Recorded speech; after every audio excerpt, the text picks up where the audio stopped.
Hey, here's another one-on-one conversation. This time we're talking about what's different about your wife's family of origin and the way they see things versus your family of origin and the way your family saw things, and how those two could wind up in conflict with each other in a marriage or in a relationship, and therefore create some distance from you, between you, and some opportunity for some further dialogue and maybe some understanding.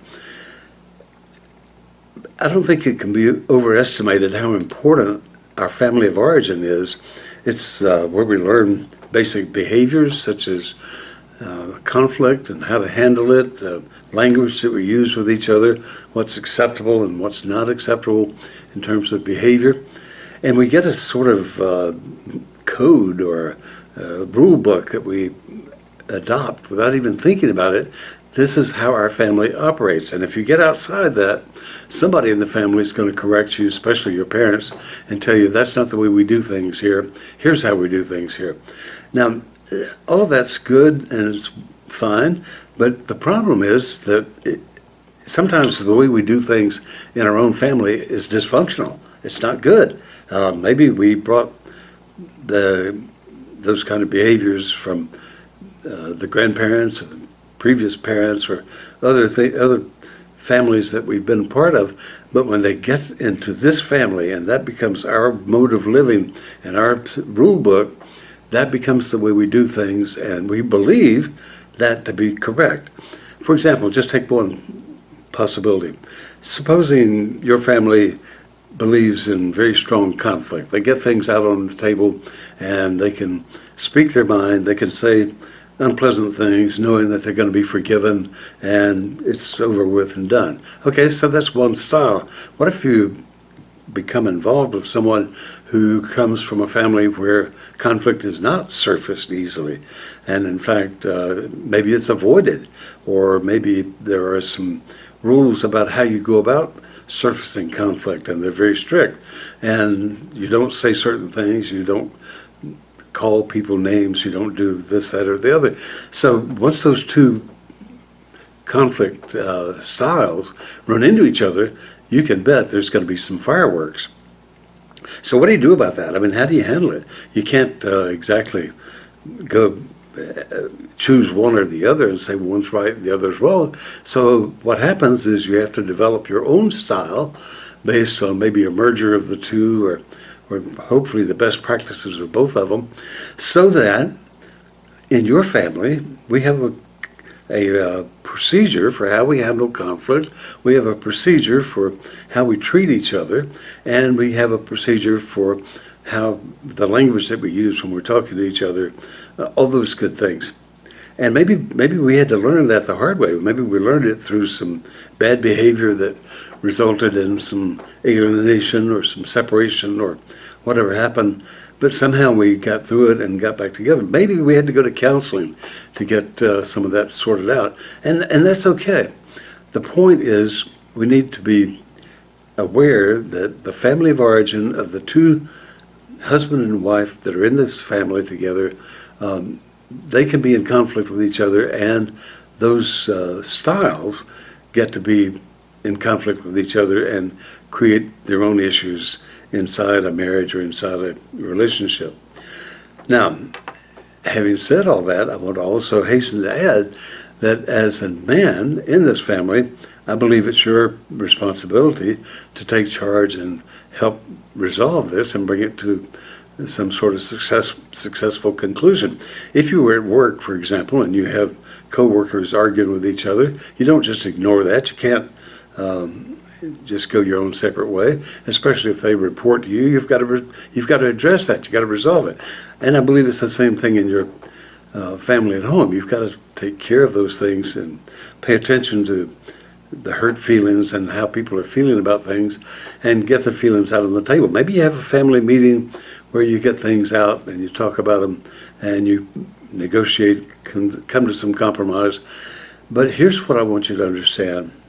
People behave the way they do because that either works for them, or they think it will work for them, or they think it's the right behavior. People don't just pull things out of the air and misbehave they've learned somehow that that works for them, or they've learned that that's better than the alternative, and so they use that behavior, and if it is successful a time or two, it becomes a part of the way they operate. And as the leader of the family, it's your job to make clear what's acceptable and what's not, even if it makes some hurt feelings among teenagers and that sort of thing. And while we're talking about that, I just want to mention one little thing.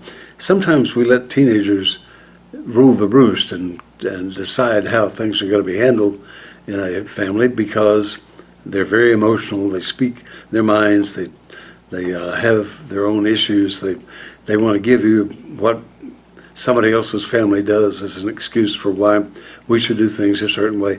Well, none of that really matters. And what really matters is that you stick true to your values and your belief system and the way that you believe conflict should be handled and the way that you believe a family should operate with each other. And believe it or not, teenagers will listen to that. They may argue and complain and stomp off in disgust or whatever, but they are listening. And over time, they will come around to see that your point of view is valid. And furthermore, they give you some credit for being a leader, for bringing that up and for forcing the issue to get dealt with. So it's important, I think, that we think about how we got to this place in our lives where we have a different style of handling conflict from one family versus another, and we need to come up with our own style and something that is humane, that we all can agree leaves everybody's respect intact, and that treats each other with dignity. And if we need some help from outside, such as a counselor to do that, that's fine, because most of us didn't learn good behaviors. It frustrates the dickens out of me that all the things we teach in school, we don't teach at all about conflict resolution. If we do, we barely touch on it, and we don't give examples and tough exercises and training to make people learn how to do this properly so that relationships can stay healthy and intact. And I don't understand why we don't do that and why that's not a part of the everyday high school curriculum. But you can make it part of your curriculum in your family, and you can make it a requirement for being a member of that family. Well, I'd like to know what you think about that. Drop a comment down there. Let me know if you agree or disagree with this. Give me some idea of what kind of experience you've had in your own family with this, either the family of origin that you grew up in or the family that you're now a part of. And tell me how you feel about those things. And there's more information about this on the website at meninbalance.org, and the radio station meninbalance.org/radio has information about the family stuff pretty much 24/7.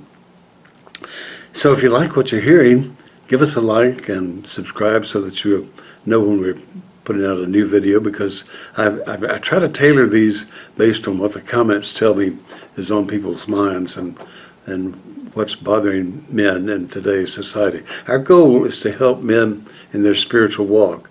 And what we're trying to do here is to bring about a discussion of the things that get in the way of our own best behavior. Thanks for watching. I'm Jerry Hancock from Men in Balance.